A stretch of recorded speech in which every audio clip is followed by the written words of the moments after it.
لو انت فتحت شركة وعملت صفقة كسبت منها مليار جنيه، فما بقاش عندك مشكلة في الفلوس خلاص وقررت تكمل شغلك، هتشتغل ايه؟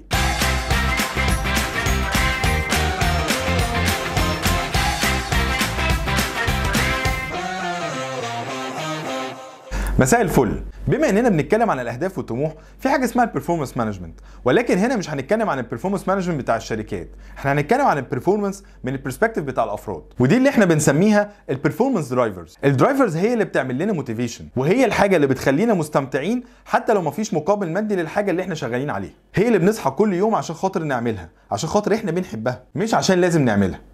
والدرايفرز بنعرفها بثلاث كلمات: opportunity، challenge، evaluation. اول حاجه الاوبورتيونيتي. الاوبورتيونيتي هنا بنبص على البرفورمانس من منظور تاني، مش بنبص عليه من منظور الوقت واحنا بنشتغل قد ايه، على قد ما بنبص على انت مركز قد ايه ومدى الطاقه اللي انت قادر تديها اثناء الشغل على الهدف بتاعك. مهم انك تكون بتنتهز الفرص وتستغل الوقت اللي انت قادر تركز فيه عشان تطلع احسن ما عندك، لان ده هيطور مستواك بشكل كبير. تاني حاجه اللي تشالنج.